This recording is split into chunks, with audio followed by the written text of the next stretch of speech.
Okay, good morning. Howdy. Good morning. Good morning. Um, yes, both of you too. So, I'm going to pass the assignment sheet for today. This is the attendance sheet. Again, I'm going to be passing these every day. Sir, are you in this class? Yeah, well, I'm going to be teaching a class right now. So, the class is going to be over in 75 minutes. Okay. So the first thing for today is to collect the homework. So you can pass the homework to this side.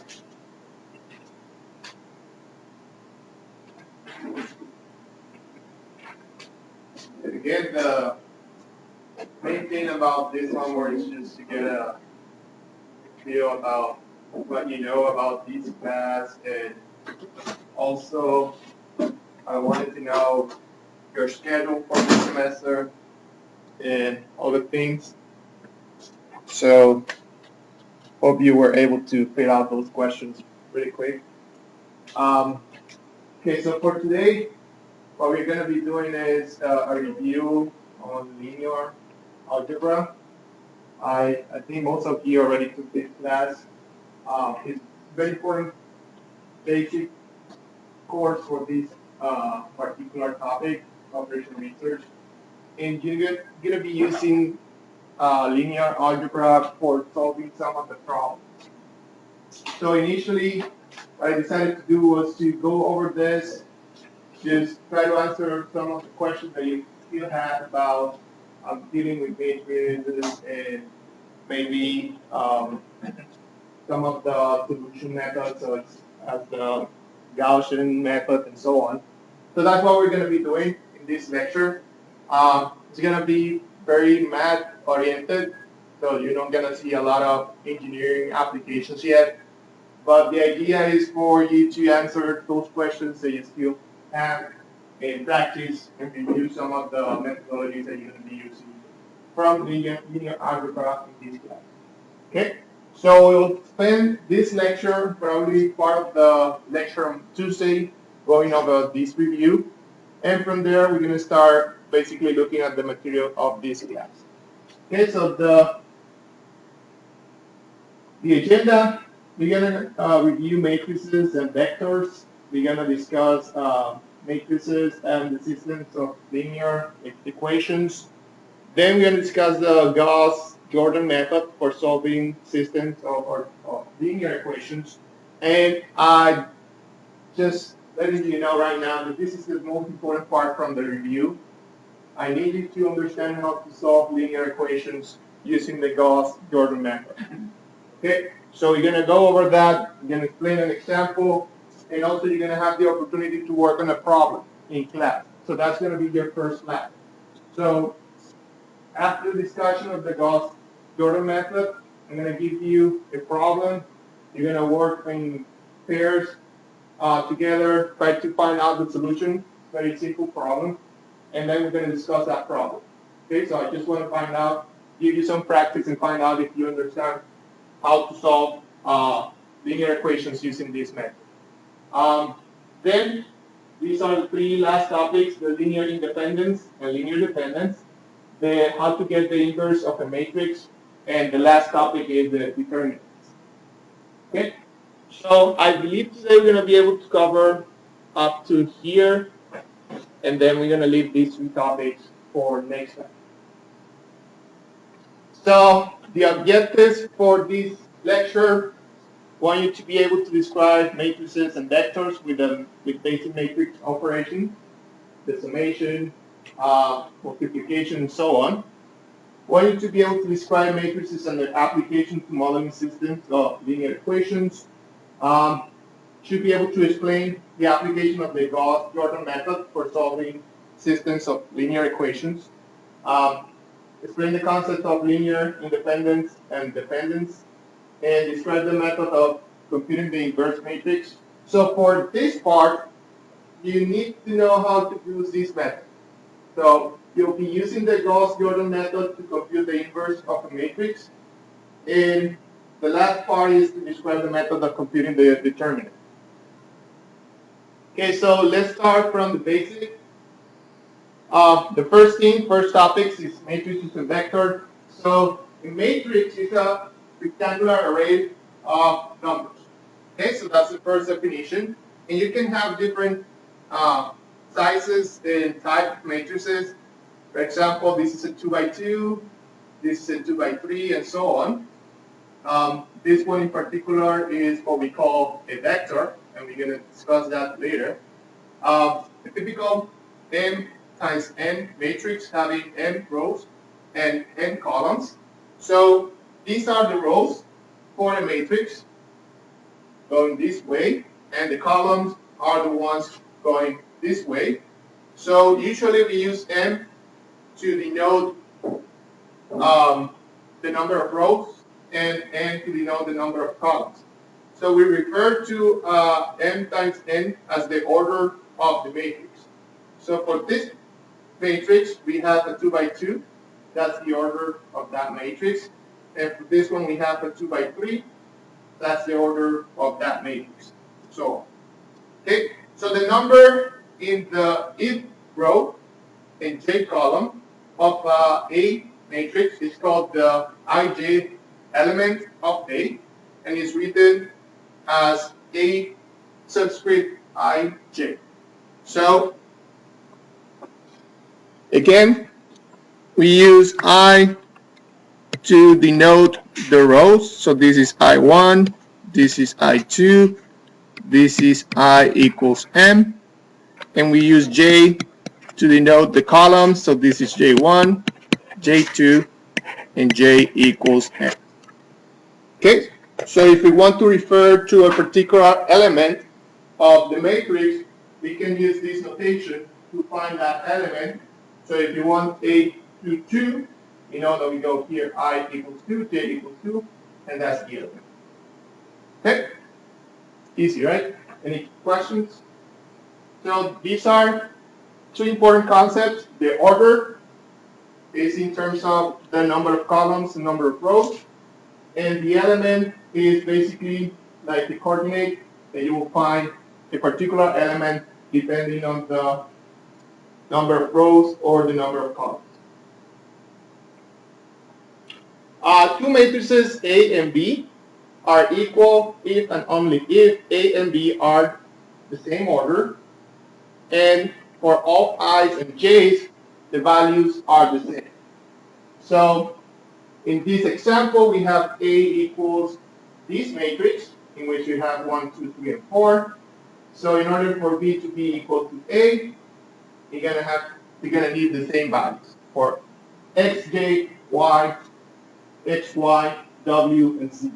So in this case, if you want to make A equals B, X needs to be equal to 1, Y needs to be equal to 2, W has to be equal to 3, and Z has to be equal to 4. Okay? So they are both the same order, and they have the same values. So we can say that both matrices are the same. Okay? Okay. Now, a vector is any matrix with only one column. Okay, so here we're showing one example. There's only one column. So the number of rows in a column vector is the dimension of the column vector. So for this case, we have a dimension of 2. An example of a 2 by 1 vector or matrix is here. We use Rm to denote the set of all n-dimensional column vectors. So here we have R2 because you have 2 columns. Okay, so that's another way to denote the dimension of a vector. Any matrix with only one row is a row vector, right? And the dimension of a row vector is the number of columns. So for the dimension of a column vector, we have the number of rows. In this case, it's 2. The dimension of a row vector, like this one, is the number of columns. So the dimension of this one, what would be the dimension of that one? If it is the number of columns? 3. Correct. So you have 3 columns. J equals 1, J equals 2, and J equals 3. That's the dimension of that one. Okay? So vectors appear in boldface type. So we usually denote vectors with a bold character. In this case is B. Any n-dimensional vector, either a row or column, which is all elements equal to 0, is called a 0 vector. So again, you can have row vectors with all zeros, or a column vector with all zeros. And that's called a 0 vector. Okay. Any n-dimensional vector corresponds to a directed line. You will see how is that translated to a graph. So a directed line segment in the n-dimensional plane. So if we have a 2-dimensional plane, x1 and x2, we can draw a vector for that plane. For example, the 2-dimensional vector u here, 1 and 2, corresponds to the line segment joining the origin, which is 0.00, with 0.12. So if you want to draw this vector, you have to start from here and then look for that coordinate. So in this case, x1 equals 1, x2 equals 2. So you find 1 and 2, and you can draw that vector. Same thing here for B. You find 1 minus 3. You can draw that vector from the origin. And from W, minus 1 and minus 2. Okay, so any n-dimensional vector corresponds to a directed line segment, which is these lines. Okay, so the scalar product is another important property of vectors. It's the result of multiplying 2 vectors where one vector is a column vector and the other vector is a row vector. Okay, so for the scalar product to be defined, the dimension of both vectors must be the same.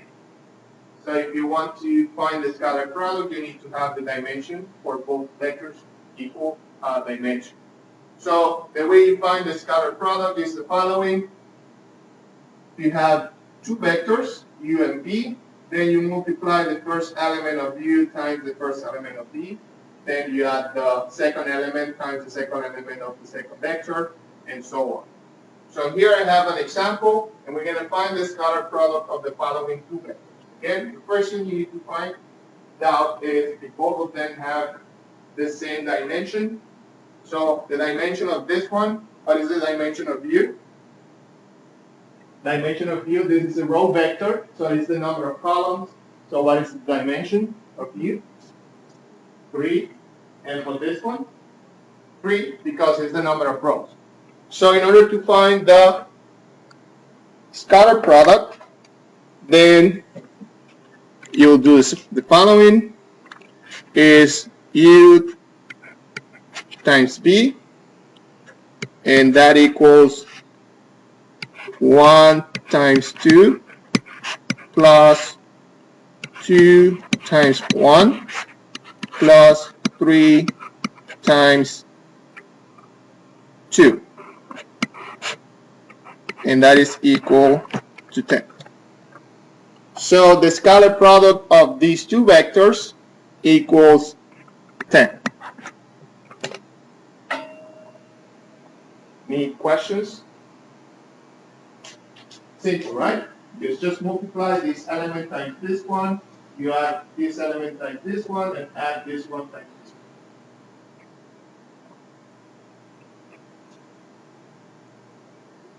one. Okay.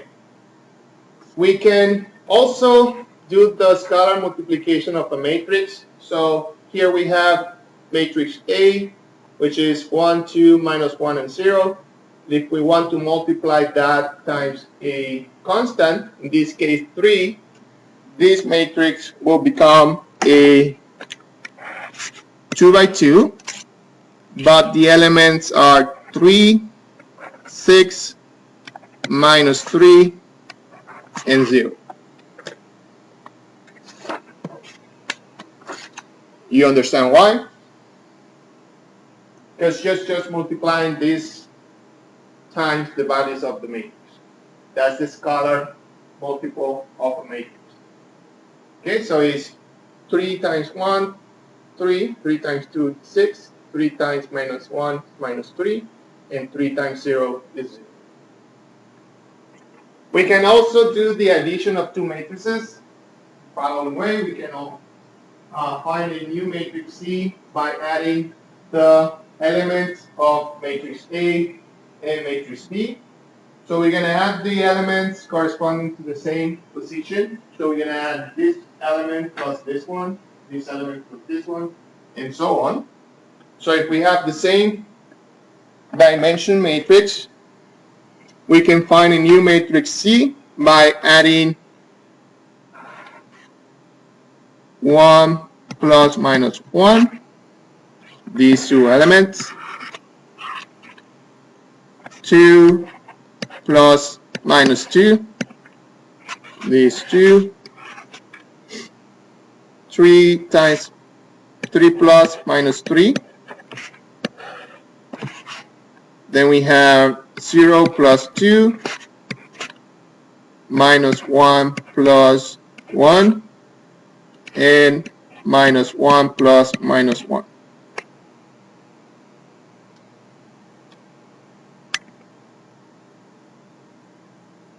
So this is 0, 0, 0. This is 2. This is 0. And this one is minus 2.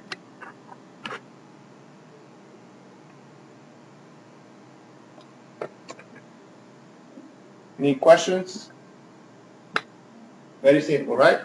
So let me just put this here. So I'm assuming that most of you have seen this before, right? So this is pretty clear. So you can have those two matrices. Then the addition of vectors of the same degree.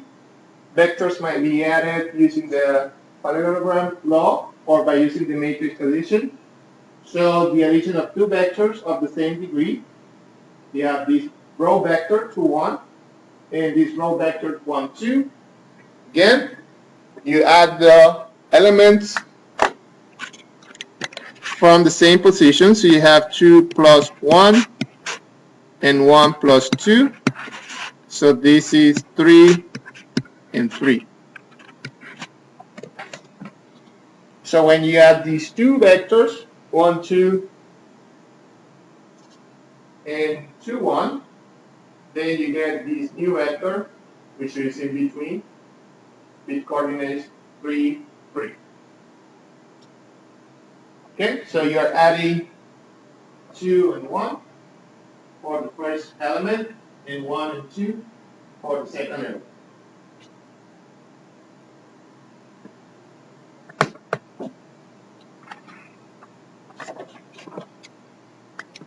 Okay, so let's look at the transpose of a matrix. So the transpose of a matrix, given this any n times n matrix, we can find the transpose, and we use this T to denote the transpose of the matrix. So if you have these elements, what you do is that you move those elements in the rows to the columns. So starting from here, you have A11, A12, and A13. To use these elements now become the first column of your matrix. And for this row is the second column. The third row is now the third column. So in the example, we have matrix 1, 2, 3, 4, 5, 6. We look at the transpose. This becomes 1, 2, 3, 4, 5, 6.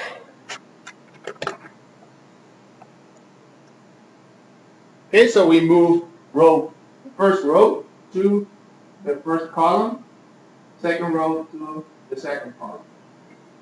Observe that if you look at the transpose of A, then you will get the original matrix. So if you look at the transpose of this again, you'll get this original matrix. Okay, so that's all this thing is saying. Any questions? Okay. So matrix multiplication. So given two matrices A and B, the matrix product of A and B, written this way, A and B, is defined if and only if the number of columns in A equals the number of rows in B. That's the only case in which you can multiply matrix. Number of columns in A has to be equal to the number of rows in B.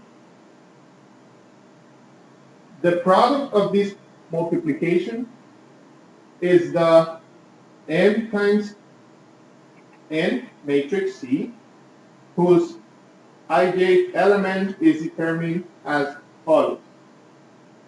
Is the scalar product of row I of A times the column J of B. And we're going to see that in an example.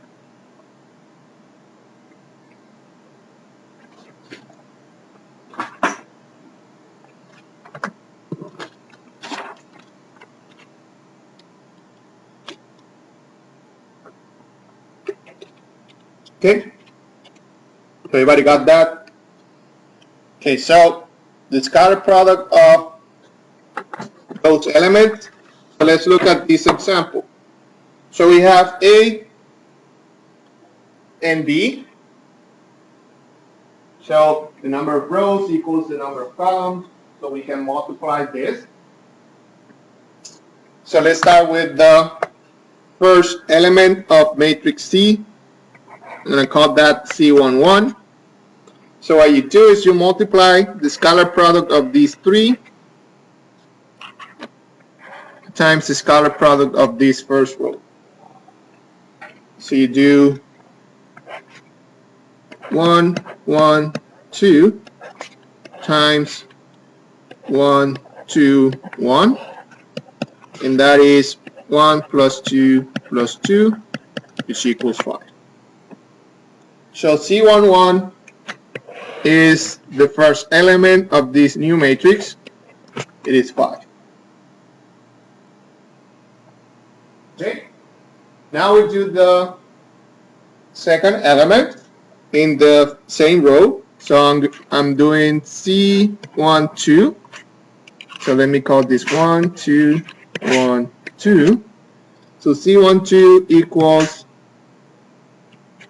same row, 1, 1, 2 times the second column of B, which is 1, 3, and 2.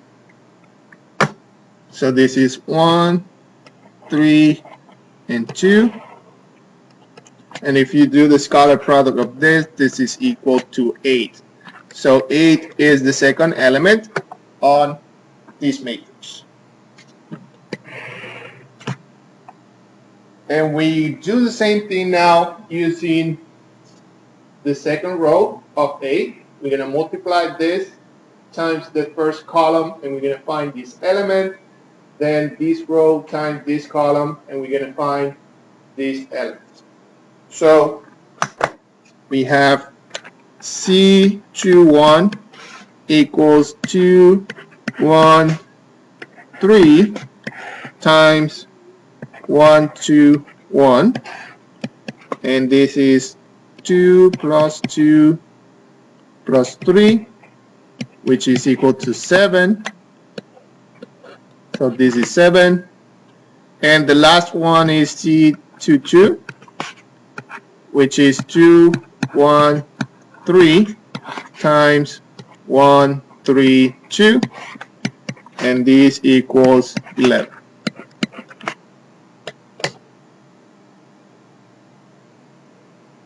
Okay, so you see how the scalar product is needed to do the matrix multiplication. So you understand the scalar product, then you can multiply matrices. Again, you have to be sure that the number of rows equals the number of columns, so you can multiply those matrices. Any questions? Okay. So let's transition now to matrices and systems of linear equations. So now we're going to use this concept of a matrix to try to solve a linear equation. So if you have multiple equations, you can use matrices to solve those equations and find the values of the variables. Okay, so consider this system of linear equations. So here we have m number of equations. So we have 1, 2, m. And how many variables we are looking in this example? How many variables? Variables are x, n number of variables, correct? So you have x1, x2, and you go until xn. N could be any number, could be 10. So you will have 10x. Okay? So the variables are referred, which are the unknowns values, are referred as x1 until xn, while the aij's are the constants. So this is the same as saying 2x1 plus 3x2 plus 10x3 equals 1. So in this equation, your a's are 2, 3, and 10. Your b is 1, and your variables are x1, x2, and x3. Okay? So instead of those equations, it's called a linear system of m equations and n variables. A solution to a linear system of equations in n unknowns is a set of values for the unknowns that satisfies the systems of equations. So if you have 3 equations and 3 variables, you should be able to find the values of each variable using all the equations. You can do it using substitution, which is basic algebra, or you can use matrices to solve those linear equations. Okay, so first thing I'm going to do is just to check if x is a solution for the following equations. So this is very simple. You have a vector x, and this vector represents, on the first row we have the value of x1, on the second row we have the value of x2, and what we want to do is just check if those values satisfy these 2 equations. So is this correct when you substitute those numbers? Can you see from there? So does that satisfy that equation? x1 equals 1, x2 equals 2? Yeah, correct. So to substitute those numbers, you have 1 plus 2 times 2, and that will be equal to 5, which is correct.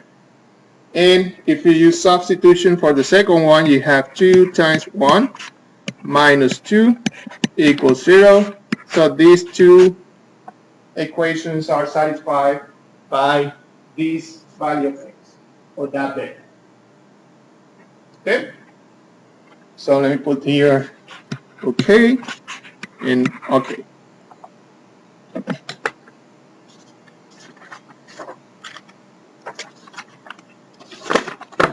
Okay. So, as I mentioned earlier, earlier, matrices can simplify and compactly represent a systems of linear equations. So remember from this slide, this is our system of linear equations. So we can take this set of equations and put it in a matrix form, which is what we're going to do now. So you can take the values of the constant and put it into an n times n matrix,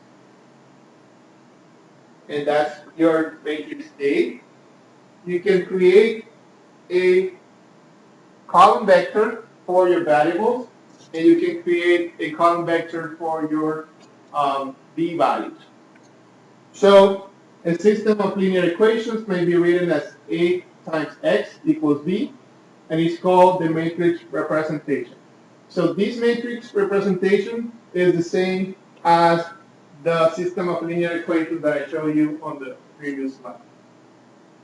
So the matrix multiplication using only row 1 of the A matrix, for example, confirms this representation. So if you multiply this row times this vector, you'll get this first line of the system of equation. So it's very intuitive. So if you go A11 times x1, you will get this. A12 times x2, you will get this. A1n times this, and that will be equal to B1. This equation is the same as this one. So what we are doing is just taking this, representing it as a matrix. And you'll see why this is very useful. Okay, so AX equals B can sometimes be, so I went off that, can sometimes be abbreviated as A slash B.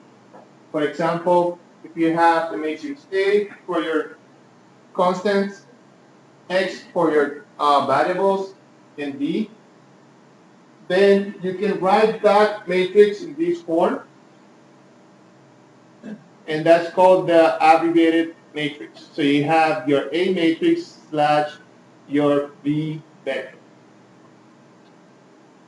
And you can represent that as A slash B. Okay, so you know a little bit about matrices, you know a little bit about vectors, you know how to multiply them, sum them, the addition of matrices, the addition of vectors. We know about linear equations, linear systems. We know how to represent the linear system of equation as a matrix. So using all that, we can now discuss this Gauss Jordan method. And again, this is the most important part of the lecture. So I want you to pay attention, ask questions, because you will need to understand this to continue, well, not to continue with the class, but to know to use it in the future for some of the solution methods for linear programs. Okay, so this is going to be used quite frequently in the class. So using the Gauss Jordan method, we can show that any system of linear equations must satisfy one of the following three cases. Okay, so if we use the Gauss Jordan method, we should be able to get one of these three conclusions at the end. First one, the system of linear equations has no solution. The second one, the system has a unique solution, and this is the ideal case. This is what we like to see. We solve the linear equation and we get a solution. But that's not always true. So the third case is the system has an infinite number of solutions. Okay? So again, making here a note, important, many of the manipulations used in this method are used when solving linear programming problems by the simplex algorithm. To understand what the simplex algorithm is, for now, I'm throwing that word there so you can get familiar with it. So the simplest algorithm is going to be using this Gauss Jordan method for solving some of the problems. And if you look at the syllabus, the topic that comes before the first exam is the simplest algorithm. So you will see the simplest algorithm maybe by the second week of February. And you will need to know how to solve this Gauss Jordan method. Okay, so the basic about this method are three operations that are called the elementary row operations, and we can abbreviate that as ERO.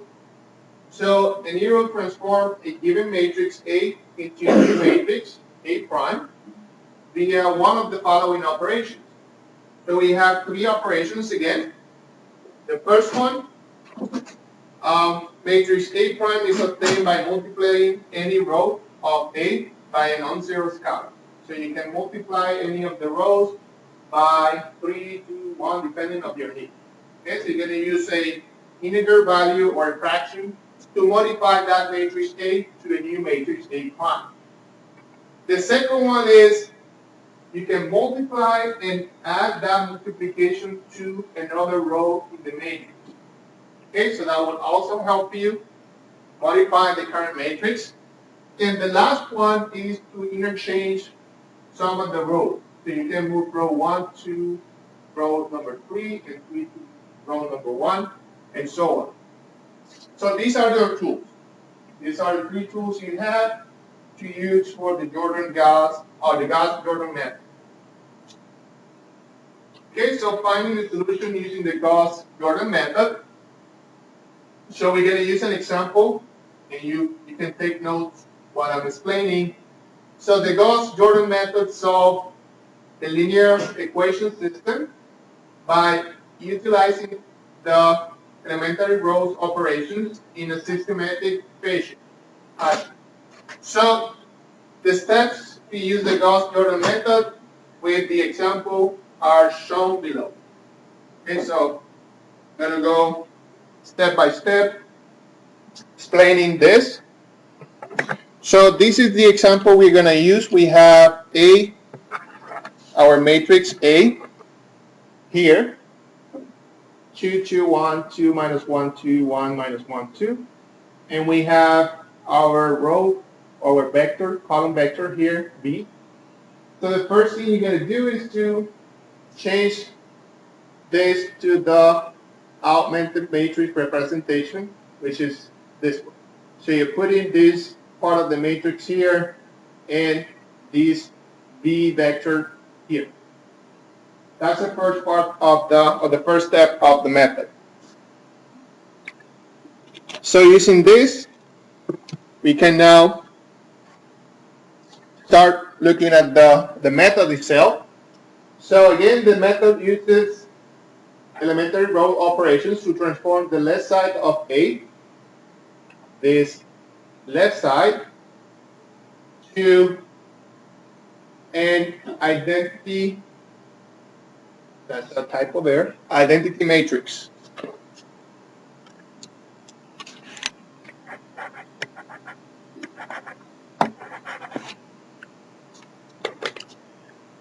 The solution will be shown on the right side, Cx to the right. So once you solve this, once you are able to transform this part of the matrix to an identity matrix, saying that we have element 1, 1 here, and 1 here, and all the other elements are 0,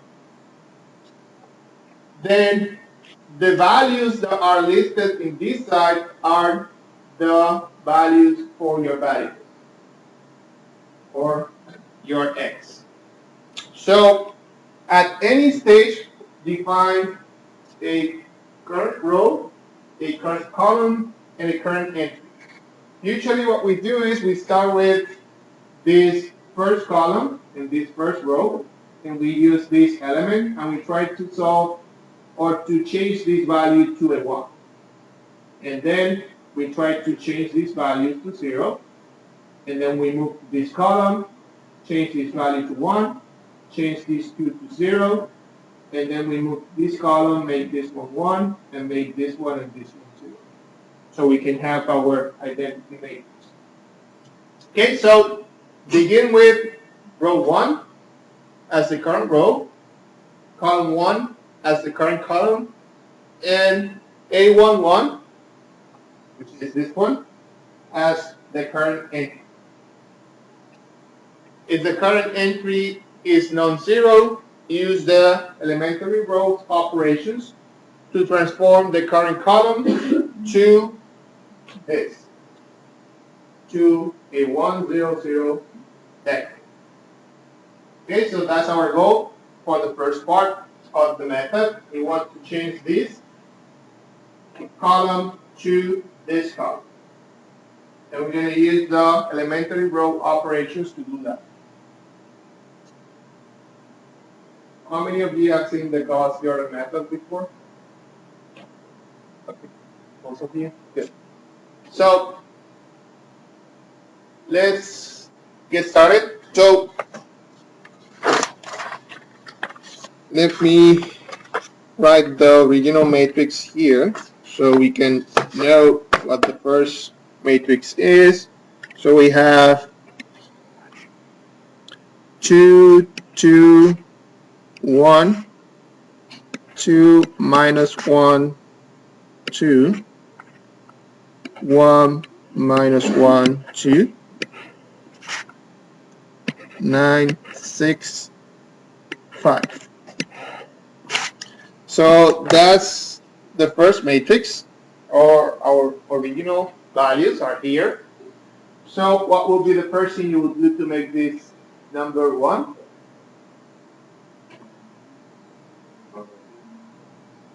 You can multiply, but you have, this is 2 already, so you want to make that 1. You multiply times 1 half, correct. So you take this first row, you want to change this to 1, so you multiply row 1 times 1 half.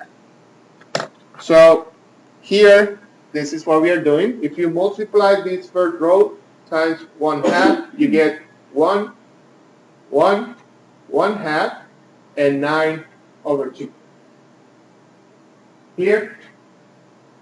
Okay. Now we have this as our current matrix. So the first thing, what is the next step? What would be the next step? Correct. So we are making these 2, 2 and 1, 0.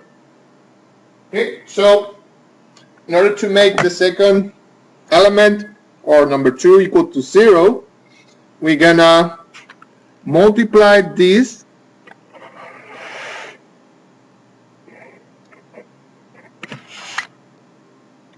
so you multiply this times minus 2,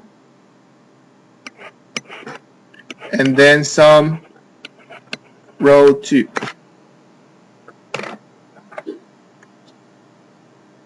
So if you multiply this times 2, you get minus 2. And if you add that here, that's 0. This times minus 2 is minus 2. Plus minus 1 is minus 3. Minus 2 times 1 half is 1. Minus 1. So if you add that, that will be equal to 1. And minus 2 times 9 over 2 is minus 9. Plus 6, that's minus 3. Questions? Okay, so this is what we are doing. You multiply this times minus 2, and then you sum row 2 and row 1. And these are the numbers you'll get. So you go from here times minus 2 and sum that with this row, you'll get this. Okay, now we have the first element equals 1, the second element equals 0. We have to make that third element 0. So We can repeat the process, but this time instead of multiplying times minus 2, we're going to multiply times minus 1, this row, because if you add minus 1 plus 1, that will give you 0. So that is what we're going to do. You multiply this row. So this is row 1 times minus 1 plus row 3. So minus 1 times 1 is minus 1. This becomes 0. Minus 1 times 1 is minus 1. Plus minus 1, this is minus 2. Minus 1 times 1 half. Plus 2, this is 3 over 2, which is here.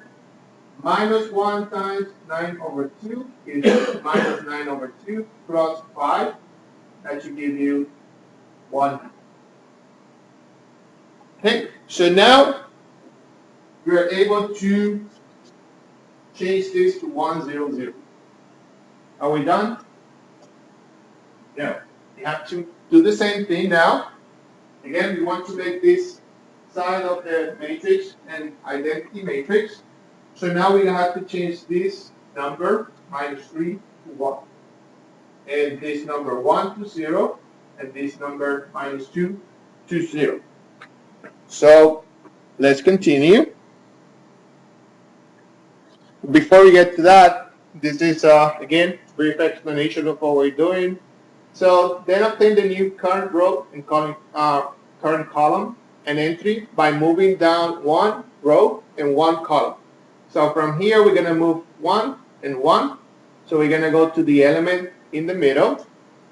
If a 1, 1 will have equal to 0, then do a type 3 arrow with the current row and any row that contains a non-zero entry in the current column.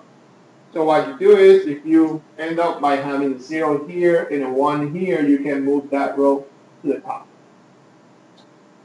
If there are no non-zero numbers in the current column, obtain a new current column and entry by moving 1 column to the right.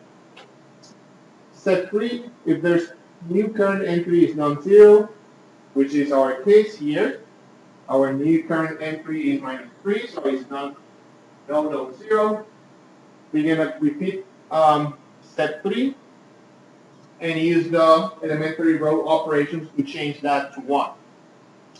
So you're going to repeat the process. So this is, again, where we are right now. Let me write that matrix here. So this was the last thing we did.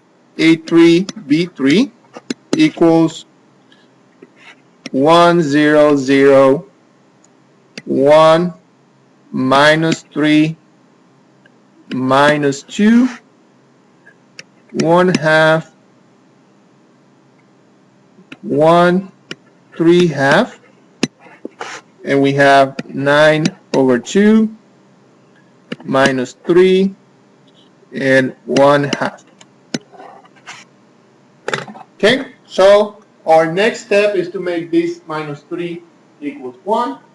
So what would you do? You have a minus 3. The only way that you can change that to a 1 is by multiplying by minus 1/3.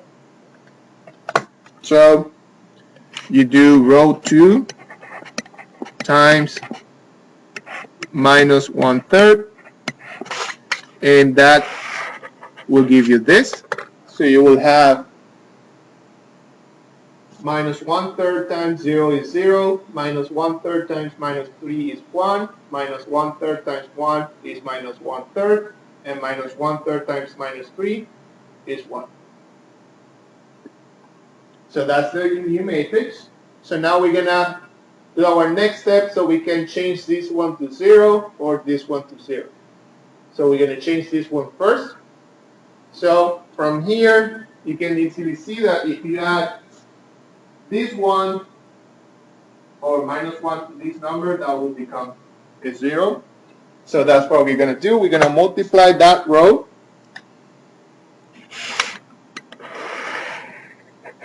So row 2 times minus 1 plus row 1. So minus 1 times 1 is minus 1. So if you add minus 1 plus 1, that is 0. Let's start with this one. So you have minus 1 times 0, that's 0, plus 1 is 1. So that stays the same. You multiply minus 1 times 1, plus this one, that's 0. And minus 1 times 1/3, this is positive 1/3 plus 1/2, that is 5/6. Minus 1 times 1 plus 9/2, that becomes 7/2. So we are almost there. Now we need to repeat the process. We have to make that number 0. So the only way that you can do that, make that 0, is to multiply this. We are going here. So you multiply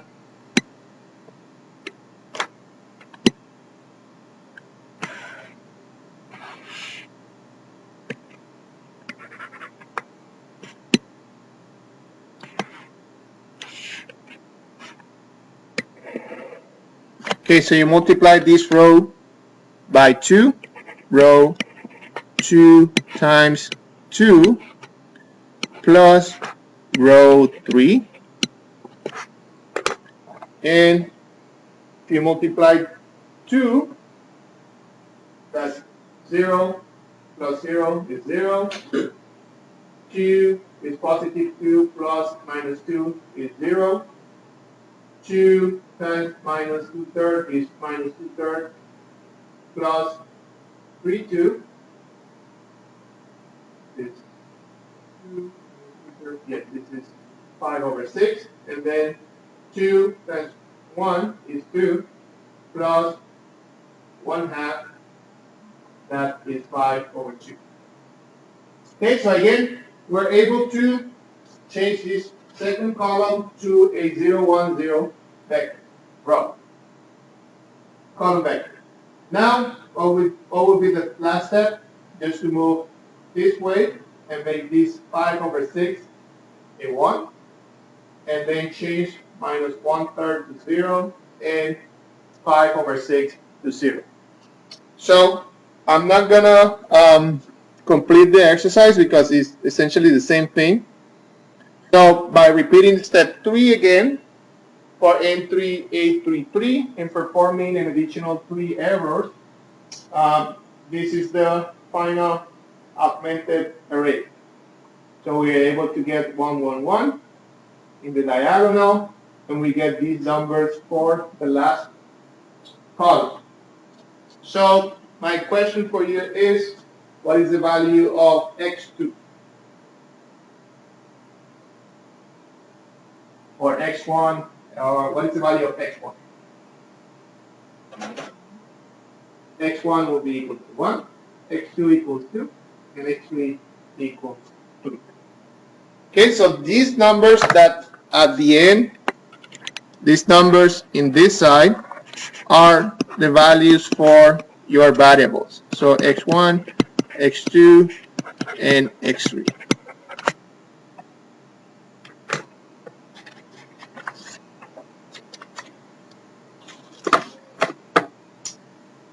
Okay, so there's some special cases after the application of the Gauss Jordan method, linear system having no solution or infinite number of solutions can be recognized. So for example, the no solution matrix is this one. The reason that is a no solution is because you have a row with zeros with the value of z that is less than 0 or greater than 0, and that is explained later in the lecture. And you can also have an infinite solution example, which is this case in which you have the non-zero, all of them are 0, and that's not a problem. but you have multiple values for one of the rows. So, basic variables and solutions to linear equation system. For any linear system, a variable that appears with a coefficient of 1 in a single equation and a coefficient of 0 in other equations is called a basic variable. Okay, so in this case, all of them are basic variables because you only have a value in one of the rows and the other ones are 0. Same case here, same case here. Any variable that is not a basic variable is called a non-basic variable. So let the basic variable be the set of basic variables for this matrix form, and the non-basic variables be the non-basic variables for the same set of linear equations. Then the character of the solutions for that set of equations depends upon which of the following cases occur. Okay, case 1, this system has at least one row of the form of this form. Excuse me. So what this is saying is you're going to have a row with zeros, and this side will have a number that is different than 0. So if you have such a case, which is this case here, you have a line of zeros for your row, and C is not equal to 0. When you can identify that type of row in your matrix, that tells you that the system has no solution. Because there's no way that you can get, let's say this is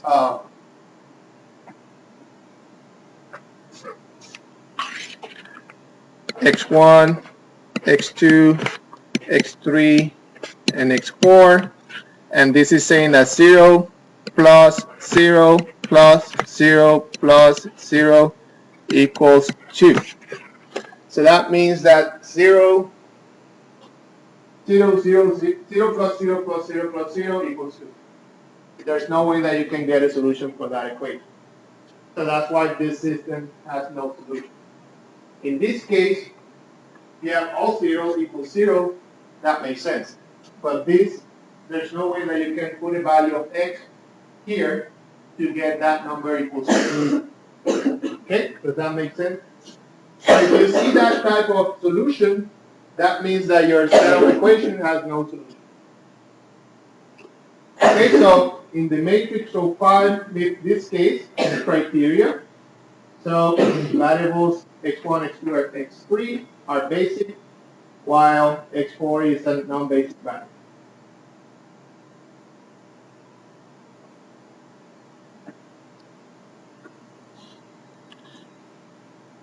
Okay. Case 2, suppose that case 1 does not apply and the non-basic variable is empty. Then this system will have a unique solution. So we only have basic variables and we have the values for them. So the matrix has a unique solution, which is x1 equals 1, x2 equals 2, and x3 equals 3. Case 3, suppose that case 1 does not apply and the non-basic variables is not empty. So suppose we have this case. The system will have an infinite number of solutions. And again, you have the variable with multiple values. So that means that you can find multiple solutions for your set of equations. Okay, so a summary of the method. Okay, the first thing you do is to get the matrix form this way. Actually, this is for the solution. So once you find the solution, you find if you have this type of row in which you have zeros and a value different than 0 at the end. If that is the case, then you know that the system has no solution. But if that is not the case, then you need to find the basic variables and the non-basic variables. If you find that you don't have any non-basic variable, then that means that you have a unique solution. But if you do have a non-basic variable, then that means that your system has multiple solutions. Okay, and for now, this is not that important as knowing how to use the method, but just to give you an idea, we're going to go back to this later in the semester.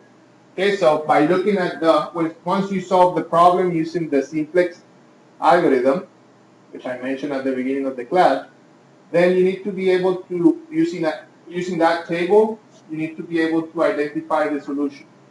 And that is when this becomes very useful, because by looking at the table, you can say this is solution for x1, x2, and x3.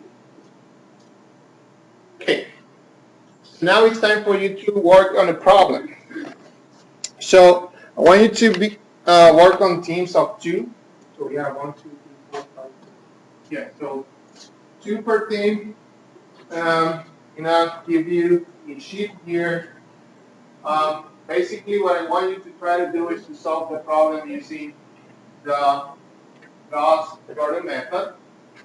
And I'm not going to penalize you, but if you get the problem right, I'll give you a point for the first exam. Okay, so if you get the right solution, then you get a bonus point for the first exam. So I'll give you 10 minutes to work on that problem. And you know how to the first thing you need to do is to put this in a matrix form. So this will be 1, 1, 0, 2, 0, minus 1, 2, 3, 0, 1, 1, 3.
Yeah. Well, that's yeah. I don't want to see it just. Okay.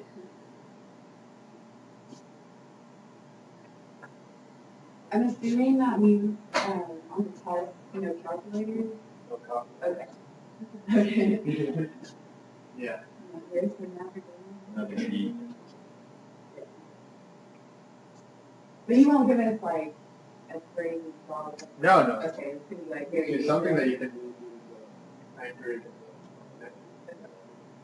What kind of a system are you using for? Is that an iPod or? No, that's IBM Lenovo. Uh-huh. Yeah. Okay. So it's a tablet. Do you like it? Yeah. I mean, I have an iPad, but when you write on the iPad, it's very sensitive. So if you put your hand on it, you will not be able to write. Okay. So that one gives you that. You can select. So if you put your hand on it, it will not detect it. It's just. So, who's still working on the problem? Still working on it?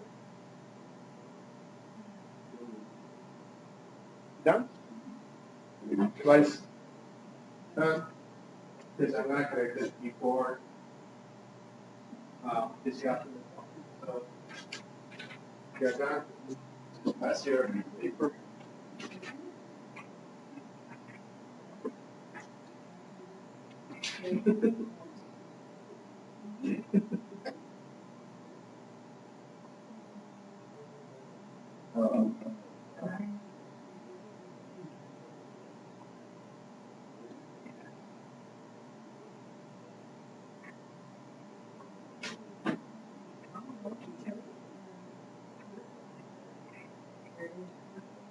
It was like, oh.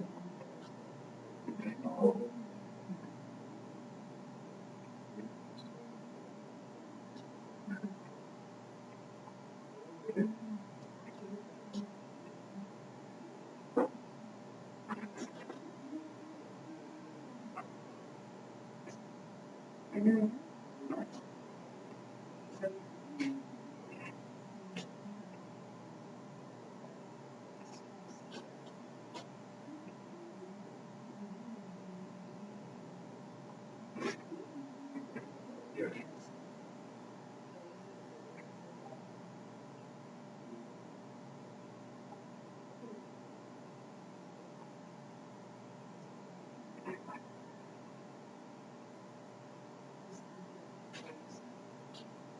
Okay, so let's discuss the problem. This is the last thing that I did say. So let's work on it really quick. I'm not gonna present the steps as I did before. I'm just gonna go over the problem. If you have questions, just raise your hand and I can explain. So you're gonna start with the matrix.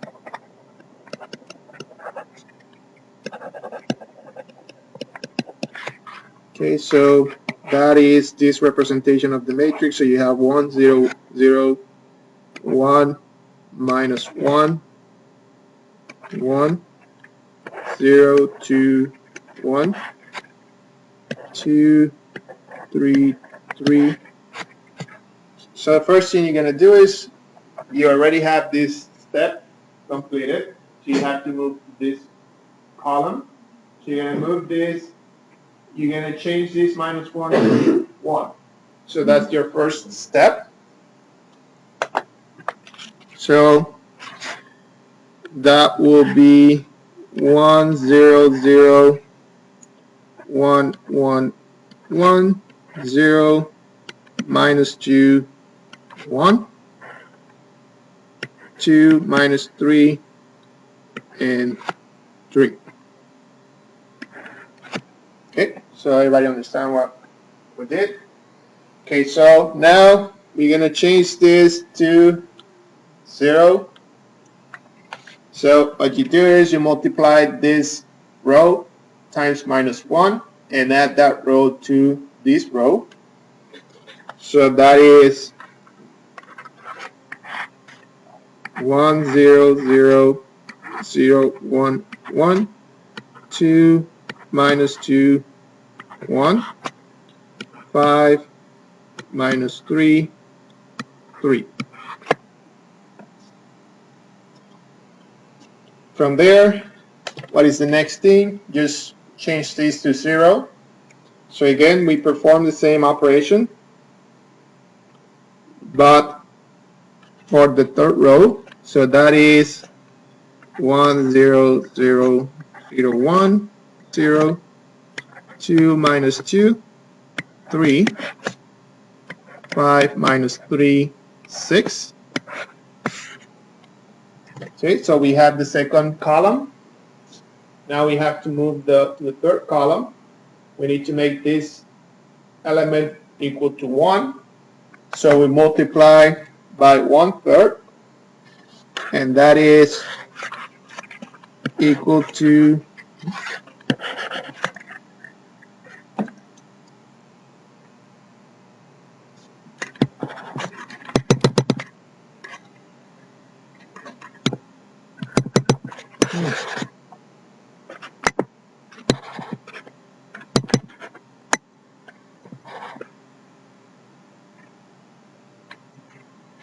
okay, so we have 1 0 0 0 1 0 2 -2 1 5 -3 2, and now we have to change those 2 and -2 to zeros. So you can multiply the third column by 2 and add that column to this one, and then multiply this column, this row, times -2 and then add to that one. So let's start with the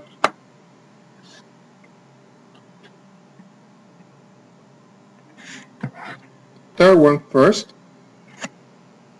or the second one first, I'm sorry. So this is 1 0 0 0 1 0 2 0 1 5 1 2, and then the last one is just multiplying this -2 and adding that to that row, and that will be 1 0 0 0 1 0 0 0 1 1 1 2.